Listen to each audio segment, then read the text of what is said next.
اللهم صل على سيدنا محمد وعلى آل سيدنا محمد. أعوذ بالله من الشيطان الرجيم. بسم الله الرحمن الرحيم. الحمد لله رب العالمين، والصلاة والسلام على سيد المرسلين وعلى آله وصحبه أجمعين. رب اشرح لي صدري ويسر لي أمري واحلل عقدة من لساني يفقه قولي. سبحانك لا علم لنا إلا ما علمتنا إنك أنت العليم الحكيم. ولا حول ولا قوة إلا بالله العلي العظيم. Kitab Aqidatun Najin, muka surat 19. Bagi atas sekali. Qala al-muallifu rahimahullahu ta'ala wa nafa'ana bi'ulumihi amin. Dan yang lazim bagi jirim, yang lazim bagi jirim, yang berekal bagi jirim ini 4 perkara. Mana 4 perkara? Pertama, baharu. Jirim ni kena kepada perkara yang baharu. Adapun yang qadim, zat Allah tidak dipanggil jirim. Adapun perkara yang baharu ni, jirim yang baharu ni, nak panggil jirim pun boleh, nak panggil zat pun boleh. Tetapi yang qadim, zat Allah tak boleh panggil jirim. Jirim adalah benda yang baharu, dipanggil jirim. Dan kedua, bersusun. Jirim ni bersusun daripada 2 juzuk tu jirim. Dia kalau sebut kata bersusun tu, yakni jirim yang jisim lah. Sebab kita dahulu ada bicara dah dalam kitab kita ni, hak jirim, hak jisim. Ada dah bicara terdahulunya di muka surat 14. Dia ada bicara jirim, jisim, kemudian Arab di muka surat 14 tu. Dia jirim ni dia umum. Jirim ni dia umum, hak besar, hak bersusun daripada 2 juzuk dipanggil jirim juga. Hak halus pun dipanggil jirim juga. Cuma kalau hak besar dipanggil jirim serta jisim. Kalau hak kecil dipanggil jirim pirik dipanggil. Ni hak di muka surat 14 kita dahulu ada bicara berkaitan dengan jirim dan juga Arab. Jirim dan juga Arab. Yang mana jirim ni tapi disebut hak surat 14 dahulu dipanggil a'yan, ain. Ain ni zat lah. Ain ni zat. Jadi disebut dengan a'yan, ain ni jirim. Ada kala jirim ni bersusun daripada beberapa jauhar dipanggil jisim yang menerima bahagi.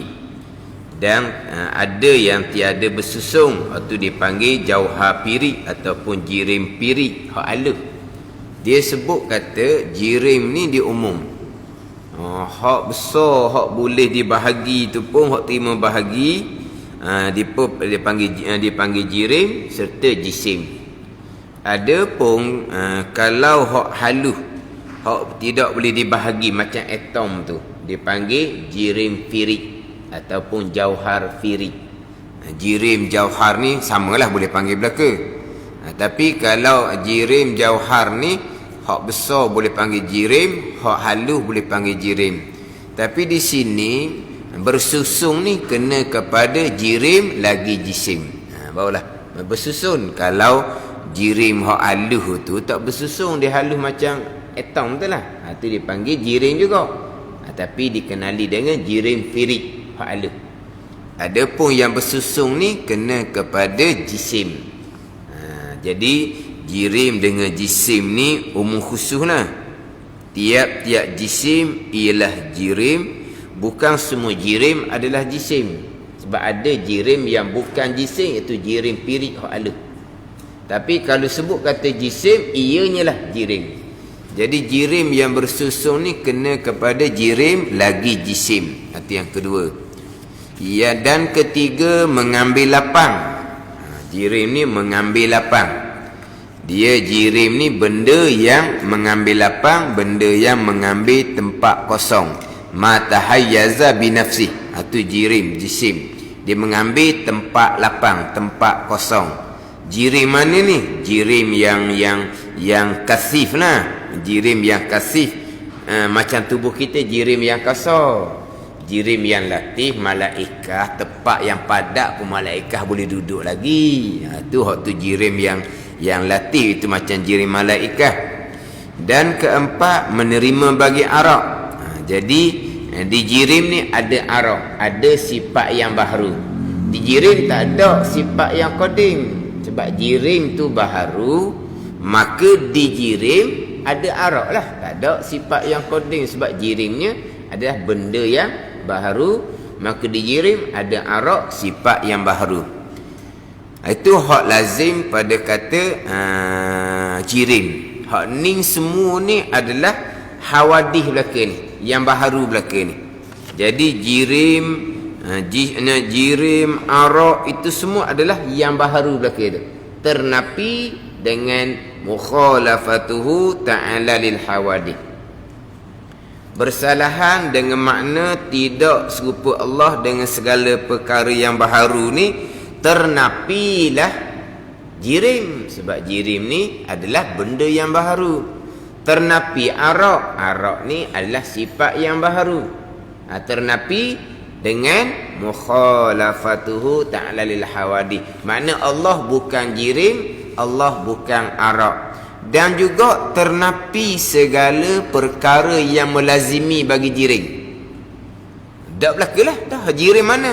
Baharu. Ternapi Allah dengan mukhalafatuhu ta'ala lil hawadih.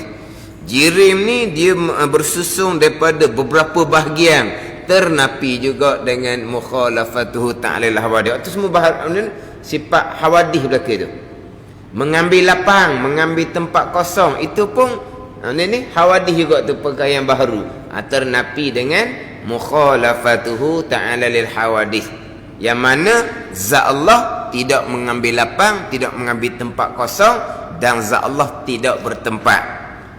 Kemudian jirim ni menerima arak, sifat yang baharu. Adapun zat Allah Ta'ala tidak menerima arak. Sifat yang ada di zat Allah semuanya sifat yang qadimah. Arak tidak ada di zat Allah Subhanahu wa Ta'ala. Arak tidak ada di zat Allah Subhanahu wa Ta'ala. Mana arak contohnya? Gerak, diam. Ni walaupun ada perbicaraan, ada khilaf di kalangan ulama mutakallimun. Sebab arak-arak ni dia kena pada sifat yang wujudi. Adapun gerak diam amrun i'tibari. Tapi tak apalah, kita ambil satu pandangan, boleh panggil arak juga gerak diam. Jadi gerak diam adalah arak yang ada di jirim. Jadi ternapi Allah Ta'ala daripada gerak diam dengan mukhalafatuhu ta'ala lil hawadith. Sebab apa? Sebab hawadith ni jirim. Jirim ni menerima arak. Ada sifat baharu di jirim. Mana di antara sifat yang baharu? Gerak. Itu sifat jirim. Diam. Itu sifat jirim. Adapun zat Allah yang qadimah, yang bersifat dengan sifat yang zat Allah zat yang qadim, bersifat dengan sifat yang qadimah, maka zat Allah tidak bersifat dengan gerak dan tidak bersifat dengan diam. Ni pandai ni. Sebab gerak diam adalah kena kepada sifat yang baharu yang ada di jirim yang baharu. Jadi dengan mukhalafatuhu ta'ala lil hawadith, ternapi jirim, ternapi arak, dan ternapi juga barang yang melazimi. Mana melazimi bagi jirim ni? Baharu, ternapi Allah baharu. Mana yang melazimi jirim ni? Bersusung daripada beberapa juzuk, tepung ternapi juga tu. Sebab kalau zat Allah bersusung daripada beberapa juzuk, tu pergi pada akan muttasi pada zat hak bicara lawan kepada wahdaniyah tu. Bersusung tu itu jirim. Ni macam jirim kita ni. Ni jisim kita ni. Kan banyak-banyak bahagian ni kan. Jadi hak ni adalah kena kepada yang melazimi bagi jirim. Maka Allah Ta'ala, zat Allah Ta'ala mukhalafatuhu ta'ala lil hawadith. Kemudian melazimi bagi jirim juga mengambil lapang, mengambil tempat kosong. Hak peseng seumpama tu mana ternapi dengan mukhalafatuhu ta'ala lil hawadith. Itu semua sifat-sifat hawadith belaka. Menerima bagi arak, menerima sifat yang baharu macam gerak dan diam pun ternapi juga dengan mukhalafatuhu ta'ala lil hawadith. Ada ni. Sebab gerak diam mustahil atas Allah Subhanahu wa ta'ala. Apa nak bicara hak ayat-ayat mutasyabih, hadis-hadis yang mutasyabih tu, waktu kena kemah balik datunya. Summastawa 'alal arsh. Kemudian istiwa Allah atas arah. Kalau pakai zuhir kau diam ah. Kalau pakai zuhir tidak nguruk dengan ayat tu. Kalau pakai zuhir kau diam. Kemudian pula hadis turun oleh Tuhan kami. Turun yang zilu rabbuna kulla lailatin tu. Turun oleh Tuhan kami. Macam bergerak pula tu kalau pakai zuhir. Istiwa tertinggi atas arah. Kalau pakai zuhir kau duduk tetap. Duduk tetap tu jadi diam. Kemudian yang zilu rabbuna kulla lailatin, turun oleh Tuhan kami tiap-tiap malam. Tu. Jadi nuzul ni kalau zuhir kau bergerak daripada atas ke bawah. Jadi tu sifat bagi jirim tu. Wajaa rabbuka wal malaku saffan saffa. Datang oleh Tuhan engkau dan malaikah. Ada malaikah ni bersusung-susung. Dia wajaa rabbuka, majik ni. Majik ni gerak berpindah daripada jauh kepada dekat. Tu hawadith kita tu. Lepas tu macam mana dengan ayat kesamaran dengan seperti diam. Summastawa 'alal arsh. Kalau di antara makna istiwanya duduk tetap atas sesuatu, istiqrar, diam atas sesuatu. Tu hawadith, sifat hawadith. Ada ni. Itu yang melazimi bagi jirim. Diam seumpama tu melazimi bagi jirim bagi benda yang baharu. Kemudian turun oleh Tuhan kami, yang zilu rabbuna kulla lailatin, turun oleh Tuhan kami. Wajaa rabbuka, dan telah datang oleh Tuhan engkau ya Muhammad. Turun kalau pakai zahir kau bergerak daripada atas ke bawah, berpindah daripada atas ke bawah, datang gerak dan berpindah daripada jauh kepada dekat. Itu semua adalah sifat yang ada di jirim. Itu semua sifat yang ada di jirim waktu tu. Adapun sifat Allah, sifat yang qadimah, yang bersalahan dengan segala sifat yang baharu yang ada di jirim yang baharu. Hak tu hak melazimi bagi jirim yang ternapi dengan mukhalafatuhu ta'ala lil hawadith. Dan lazim bagi arak itu 4 perkara pula.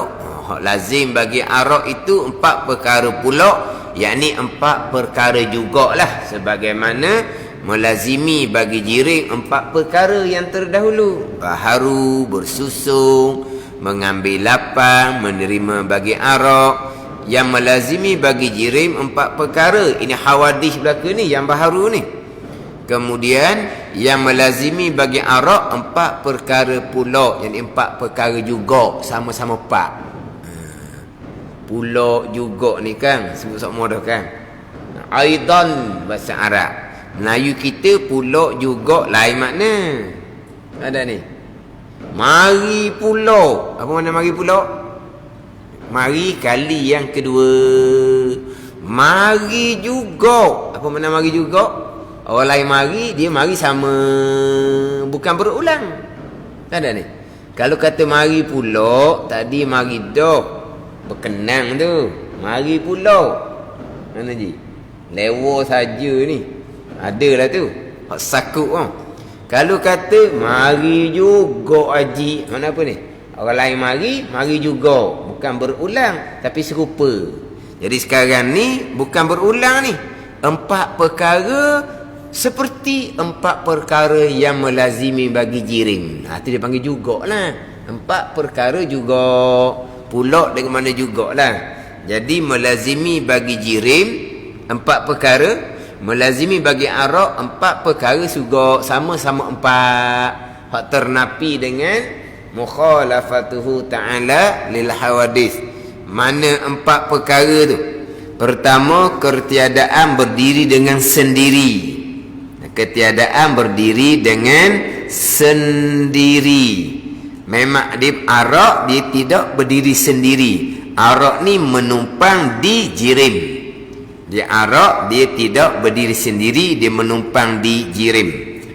Kedua, wajib berdiri ia dengan yang lain. Wajib berdiri, wajib menumpang ia dengan yang lain. Mana apa? Dengan jirim lah. Arak dia mesti menumpang di jirim. Arak ni. Arak contohnya sifat manis. Dia kena menumpang di jirim gula. Arak ni contohnya sifat masing. Dia mesti menumpang di garam. Dia mesti menumpang di garam. Dia arak, dia wajib berdiri di yang lain.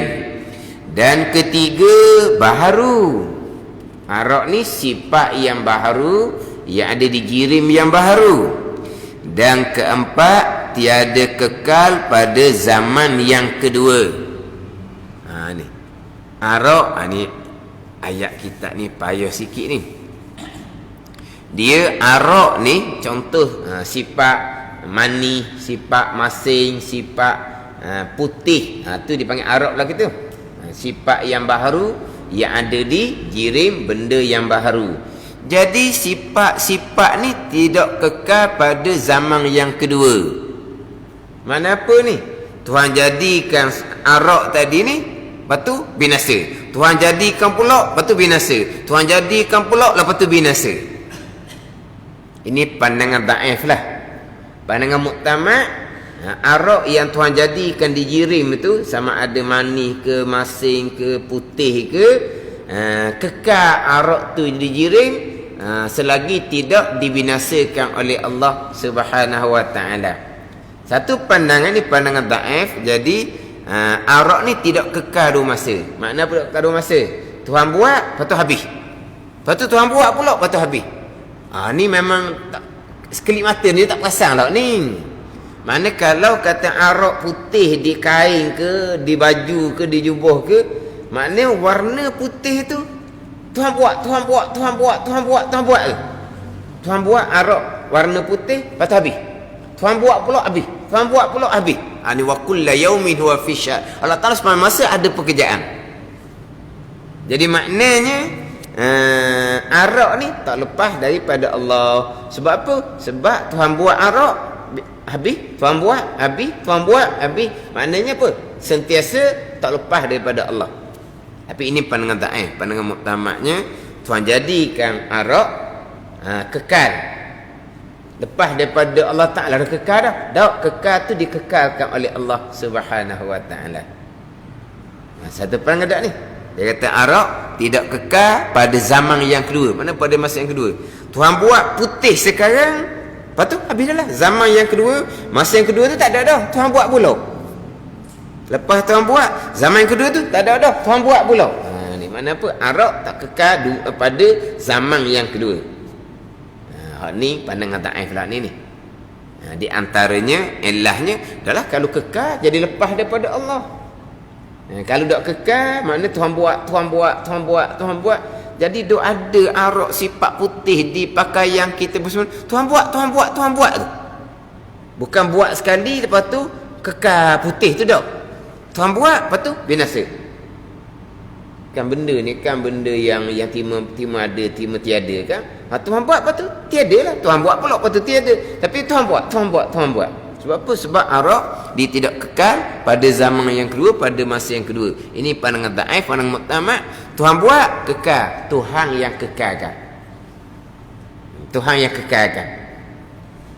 Pada ni. Maknanya masih lagi tak lepas daripada Allah Subhanahu wa taala. Itu lazim daripada arak. Hak ni semua hawadih belaka ni, yang baharu belaka ni. Dan yang lazim bagi kuliah itu besar. Lazim di kuliah itu besar, dan lazim berjuz'iyah itu kecil. Lazim duduk kuliah. Hawadih terdahulunya jadi ternapi dengan mukhalafatuhu ta'ala hawadih, ternapi jirim, ternapi arak, ternapi kuliah dan juz'iyah. Kuliah ni hak jenis banyak juzuk di dia. Hak banyak juzuk di dia, hak tu hak kuliah. Mana apa? Besar. Banyak juzuk. Sekurang-kurangnya ada di juzuk dia panggil besar. Dan lazim di juz'iyah itu kecil, dengan makna sedikit juzuk. Jadi mukhalafatuhu ta'ala hawadih, ternapilah besar, ternapilah kecil. Sebab besar-besar ni banyak juzuk.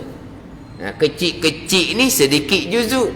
Dia besar kecil ni adalah hawadis belaka. Allah Maha Besar tu besar pada pakak. Bukan besar pada zat, besar pada pakak tu. Samalah Maha Tinggi. Maha tinggi tu tinggi pada pakak. Ada orang ceramah, tu dalil Allah ni duduk di arah. Sebab apa? Sebab Allah Maha Tinggi, Allah duduk di atas sebab Maha Tinggi. Takkan Allah Maha Tinggi duduk di bumi, dia kata. Bapa Maha Tinggi ni tinggi atas, dia kata tinggi. Bukan. Maha Tinggi ni tinggi pakak, bukan duduk atas. Mana? Macam orang belajar tinggi lah. Dia belajar tinggi, berapa tingkat sekolah dia tinggi? Dah tingkat je sekolah. Tapi kata sekolah tinggi, tinggi kedudukan, bukan tinggi bangunan. Ada ni. Cita-cita yang tinggi. Kan banyak cita-cita yang tinggi. Tinggi mana? Saya dah tanya, mana tinggi ke pokoknya? Kau dah tanya gitu. Jadi maha tinggi tinggi pakak. Maha besar pakak. Bukan maha besar zat. Bukan maha tinggi itu makna zat Allah duduk tinggi di atas. Bukan. Ada orang pesan gitu. Tu kena kemah ayat-ayat yang mutasyabihah. Cuma pembicaraan berkaitan dengan ayat mutasyabihah ni di pembicaraan lawan kepada sifat mukhalafatuhu ta'ala lil hawadith. Yang mana pembicaraan lawan kepada sifat mukhalafatuhu ta'ala lil hawadith itu di muka surat 38 39. Jadi jauh sikit dah nak bicara berkaitan dengan ayat mutasyabihah. Jadi kitab Aqidatun Najim ni dia mensyarahkan matan Ummul Barahin. Mensyarahkan matan Ummul Barahin.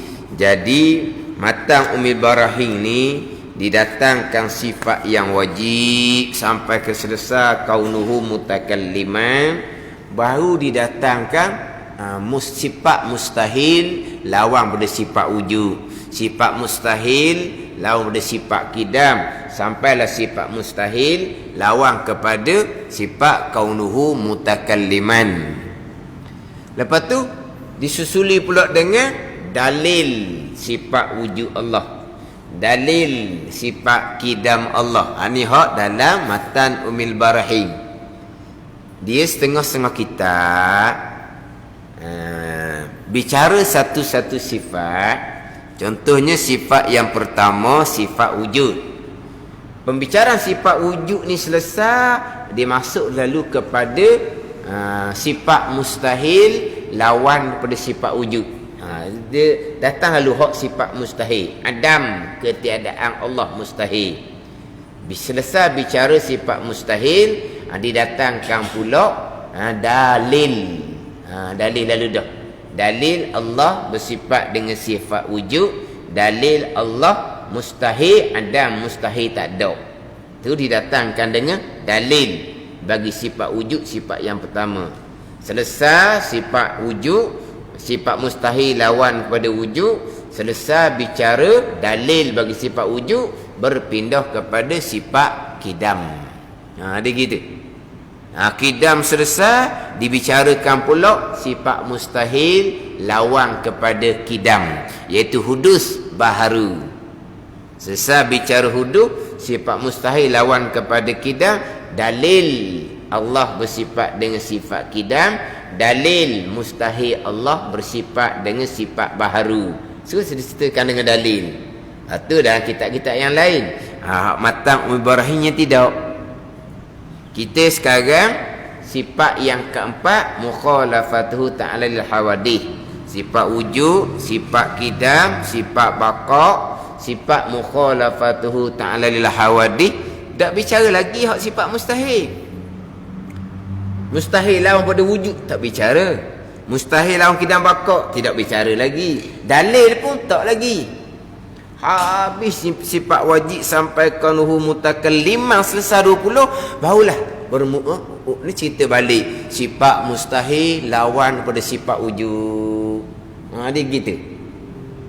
Jadi sifat mustahil lawan kepada sifat mukhalafatuhu ta'ala lil hawadith tu di surat 38. Dalil depan lagi. Ada cara kita matan Ummul Barahim.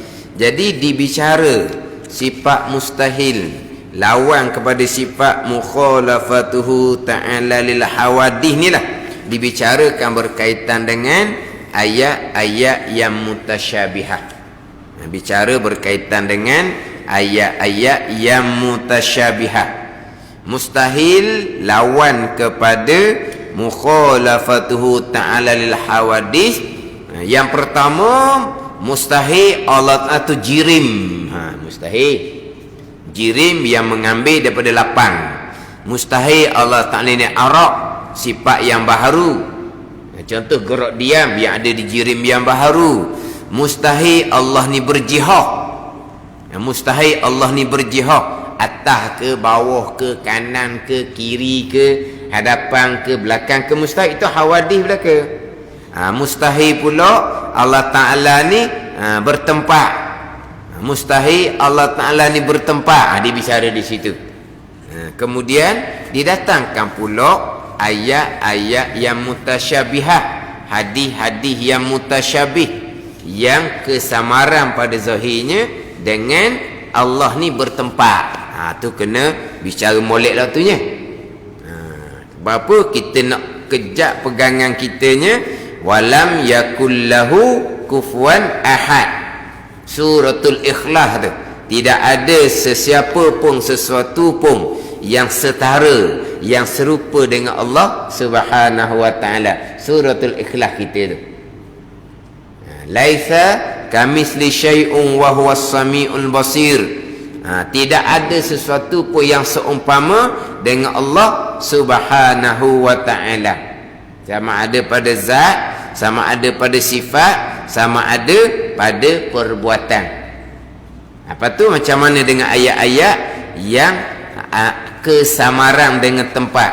Ayat yang kesamaran dengan tempat, mana istiwa al-arsh, summastawa al-arsh, kemudian tertinggi Allah, istiwa Allah atas arah. Apa makna istiwa Allah atas arah? Ada ayat pula Aamintum man fis samai an yakhsifa bikumul ard fa iza hiya tamur tu. Aamintum man fis sama. Adakah merasa, adakah patut kamu rasa apa? Rasa aman, rasa tak takut ni akan Tuhan, man akan Allah Ta'ala, fis sama, di langit. Adakah patut kamu rasa aman? Adakah patut kamu rasa takut kepada Tuhan fis sama, di langit, di arasy, di langit. Di ayat yang lain pula, wa huwallahu fis samawati wa fil ard. Bermula Allah Subhanahu wa taala di langit dan Allah Taala di bumi. Pula dah. Langit lagi, bumi lagi. Ini kena kemahamulat lah ni. Ayat-ayat Al-Quran dia mustahil, dia panggil tanakut, mustahil berlawan. Kalamullah mustahil berlawan. Lepas tu nak himpun ayat tu macam mana? Kalau cakapan kita ni harus je berlawan. Kemarin cakap lain, hari ni kita cakap lain pula. Tu harus. Kalau kalam kita, Al-Quran ni kalamullah, mustahil berlawan. Lepas tu nak letak ayat tu macam mana? Contohnya yadullah, satu tangan. Bal yadahu, dua tangan. Aidina, tangan. Tu banyak. Aini, mata aku, mata Allah. Bi'ayunina, dengan mata kami, mata Allah. Satu, dua, tiga tu berlawanan. Itu ayat mutasyabihah. Ni kena kemah lah. Ada ni. Kalau pakai Zohir kau, lah. Yadullah, satu tangan. Bal yadahu mabsutatani, bukan dua tangan Allah terhampar kedua-duanya. Jadi dua pula dah. Mimma amilat aidina. Aidina tu jamak. Lebih daripada tiga ke atas lah. Faham tak ni? Tu hak mutasyabihah belakang tu. Sama juga dengan ayat yang mutasyabihah dengan tempat. Tu kena kemah mulai. Jangan, bukan ayat Al-Quran yang kesamaran dengan tempat ni istiwa alal arsy sahaja. Wa huwallahu fis samawati wal ard. Bermula Allah di langit dan bermula Allah di bumi. Itu hak kesamaran dengan tempat. Lepas tu ayat pula hak kata wa nahnu aqrabu ilaihi min hablil warid. Di ayat lain pula Tuhan berfirman wa huwa aqrabu minkum min hablil warid. Allah hampir. Hampir ni pula. Lah hampir tu akan duduk di langit hampir.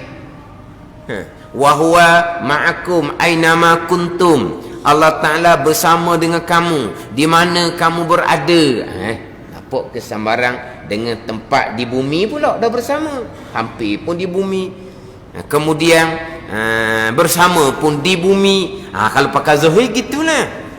Dah di arah macam mana pula, di langit macam mana pula, di bumi macam mana pula, hampir macam mana pula, bersama macam mana pula.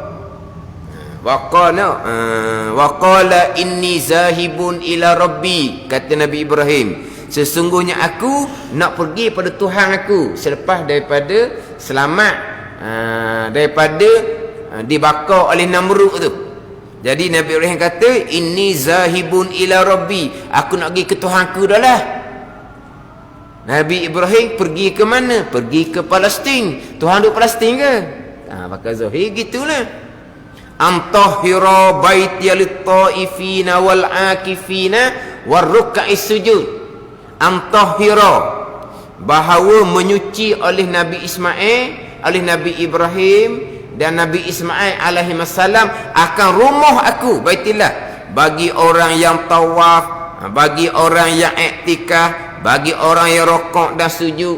Antahira baitiya lit-taifin, bahawa menyuci oleh Nabi Ibrahim, Nabi Ismail alaihi wasallam akan rumah aku. Kita pun panggil Baitullah. Baitullah. Apa Baitullah? Rumah Allah. Dan ni masjid ni baitun min buyutillah, rumah daripada rumah-rumah Allah. Oh, banyak rumah Allah. Ni masjid ni kan baitun min buyutillah, rumah daripada rumah-rumah Allah. Rumah ni kalau pakai zahir juga, situlah Allah duduknya. Jadi kesamaran dengan tempat bukan hanya istiwa alal arsy sahaja. Sekarang ni hak banyaknya Tuhan duduk di arah, Tuhan duduk di langit. Tuhan kata gitu, Tuhan kata diduduk lah. Tak sudah bahas-bahas dia kata. Tuhan kata Tuhan duduk kan? Ada ke Tuhan kata Tuhan duduk atas arah? Tu summastawa alal arsy. Istiwa Allah atas arah. Istiwa ni bahasa Arab, dia ada belah-belah makna. Di antara makna istiwanya betul lah duduk. Dah?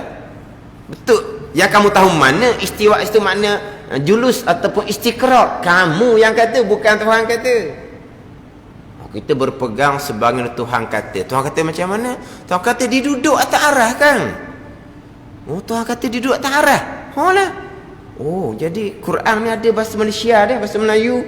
Dah, tak ada lah kata duduk. Dah, Quran kata macam mana? Istiwa alal arsh.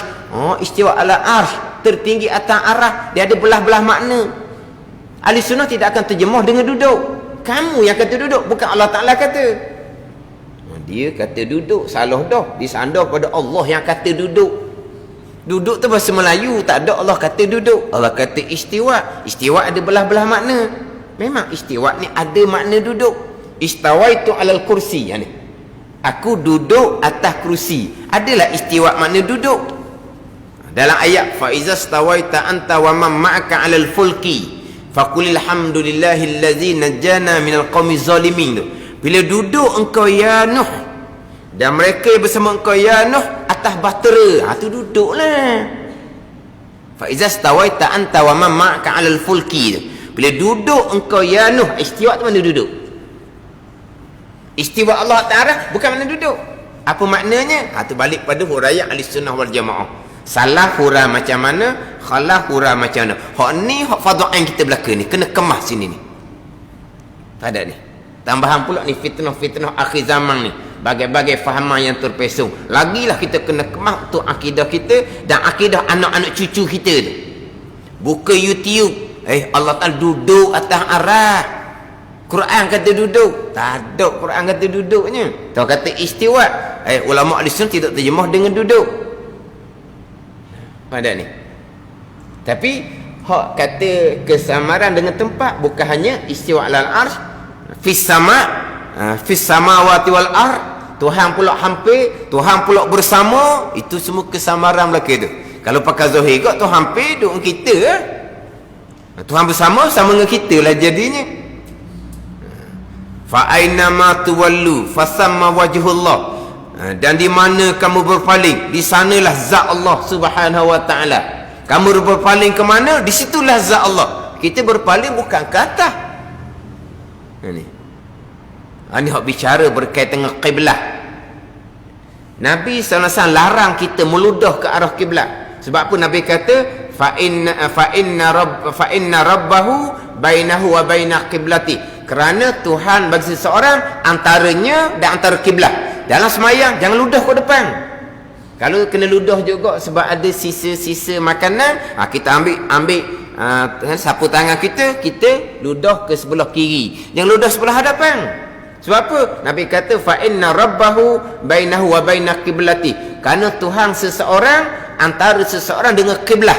Jadi Tuhan duduk depan kita ke? Kalau zahir situ bukan langit depan kita lah.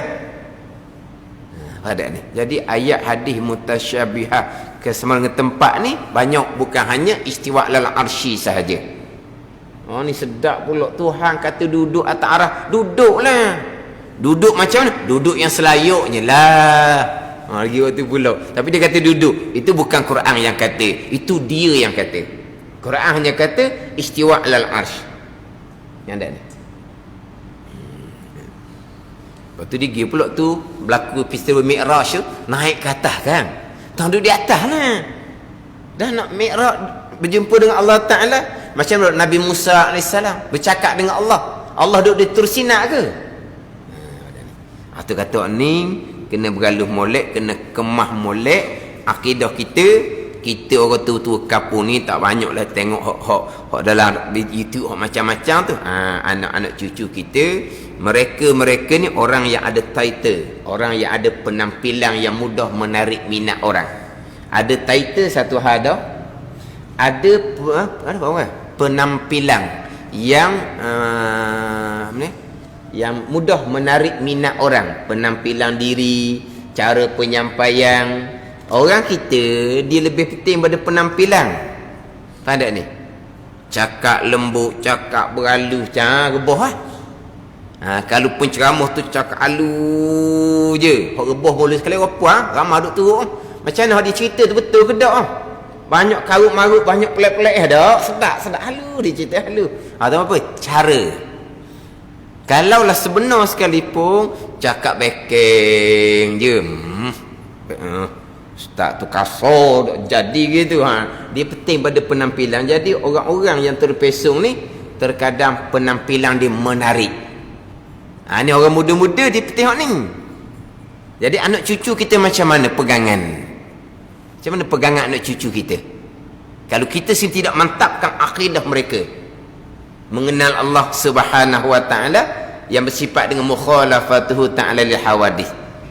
Kalau kita tak kemas, tak kejak sini, pegangan anak kita pun jadi longgar, kita ada taksir, ada cuai. Macam mana kita nak menghadap Allah Subhanahu wa taala?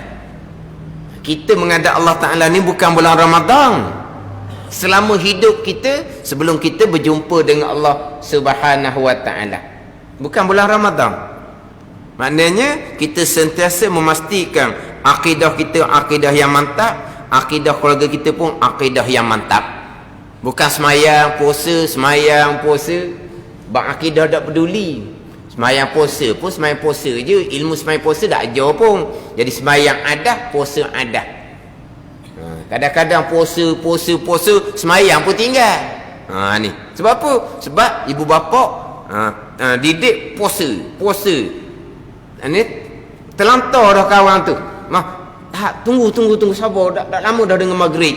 Kawan tu asal dah semayang dah. Lepas berbuka pakai rebah dah. Kebulu dah, maghrib tak semayang. Ni. Ini semua didikan yang salah daripada ibu bapa yang tak ada asas agama. Jadi asal tak semayang, maghrib tak semayang, isyak mungkin boleh semayang tengah malam. Mana apa ni? Akan melahirkan generasi puasa cukup, semayang tak cukup. Puasa cukup, semayang cukup. Ilmu ada ke tak? Ajar dah ilmu semayang. Dah ajar, jadi puasa ada, semayang ada. Puasa dengan ilmu comel, semayang dengan ilmu comel, akidahnya macam mana? Akidahnya tak peduli. Tak ada usuluddin, tak ada semayang, tak ada puasa, tak ada haji, tak ada zakat pun tak ada. Kita ni bulan Ramadan akhir-akhir ni kena banyak tafakur, banyak muhasabah, banyak kira. Kita duk kira bab fadilah, duk kira bab Lailatul Qadar.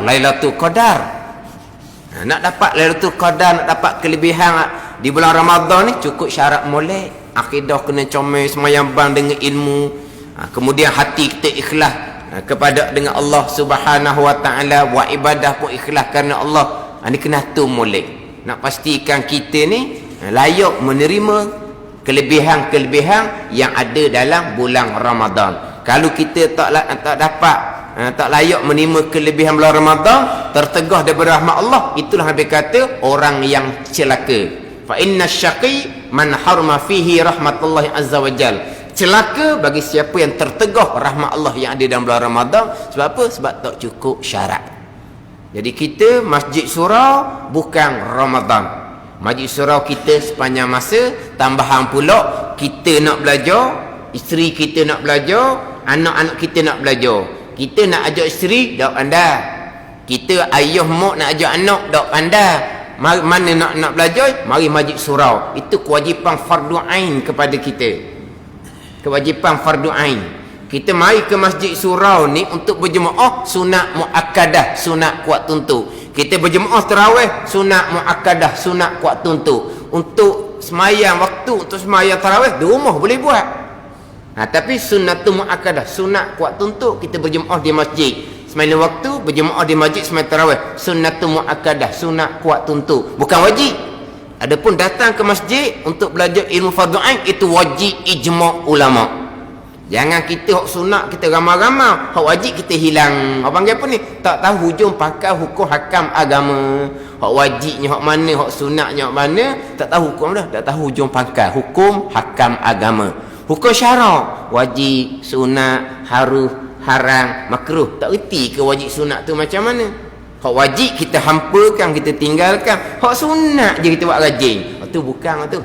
Itu adat budaya yang terkadang diterap oleh orang terdahulu. Kita orang kemudian terap kepada anak kita. Sama juga. Hak wajib tak peduli, belajar fardhu tak peduli. Bulan Ramadan barulah nak pergi masjid, nak tarawih. Hak sunat berjujur penuh. Belajar tak peduli, bunyi kuliah di masjid pun duk tengok TV di rumah, tengok TV di rumah. Wahha di rumah. Walha belajarnya maghrib. Tarawih je lepas isyak. Lepas isyak boleh mari bulan Ramadan. Belajar fardhu ain lepas maghrib tak boleh mari. Atas bahagian masing-masing. Hakikatnya gitulah. Yang Tuhan kehendak kebaikan, Tuhan akan susun jalan kebaikan. Kalau Tuhan kehendak keburukan, itulah jalan yang diatur oleh Allah Subhanahu wa taala. Baik buruk hakikinya datang daripada Allah Subhanahu wa taala, tetapi sesiapa yang berjalan atas jalanan yang salah, jangan sesekali sandar kepada qada dan qadar Allah Subhanahu wa taala. Jadi malam ni malam terakhirlah untuk kuliah maghrib bulan Ramadan tahun ni. Jadi kuliah maghrib jalan macam biasalah. Jadi minggu depan hari raya insya-Allah kami hari Jumaat malam 1 tu cuti sekali tu dah. Kan Haji? Cuti sekali, tak lagi mana pun padahal dak cuti pun tak apa. Tapi gitulah cuti sekali hak lepas daripada Ramadan. Cuma kita bulan Ramadan kita nak sangat kuliah. Yang pertama kelebihan kuliah maghrib 1 kali, seperti kuliah maghrib 70 kali. Kemudian kita bulan Ramadan bukan satu peluang kepada kita untuk berhenti belajar fardhu ain kalau kita fardhu ain tak selesai. Kalau kita selesai fardhu ain, tak apa tak belajar pun, kita fokus ibadah di bulan Ramadan. Kalau kita tak selesai fardhu ain, bulan Ramadan bukan peluang untuk kita menangguhkan kewajipan belajar fardhu ain. Kita menangguhkan belajar fardhu ain, malaikat akan catat dosa besar setiap saat kepada kita. Kalau kita hak tak beres ilmu fardhu ain tauhid, fiqh dan ilmu fardhu ain tasawuf dan lain demikian, itu hasil yakni mukhalafatu, itu umum pada zatnya dan pada sifatnya dan pada af'alnya. Wallahu a'lam. Bismillahirrahmanirrahim. Alhamdulillahirabbil alamin. Wassalatu wassalamu ala sayyidil mursalin wa ala alihi wa sahbihi ajma'in. Allahumma iftah alaina futuhal arifin. Allahumma allimna ilma akdamin wa fahimna famasabikin warzuqna ruqat talibin. Allahumma zidna ilma wa alhiqna bis salihin. Wa sallallahu ala sayyidina Muhammad wa ala alihi wa sahbihi wa sallam. Walhamdulillahirabbil alamin.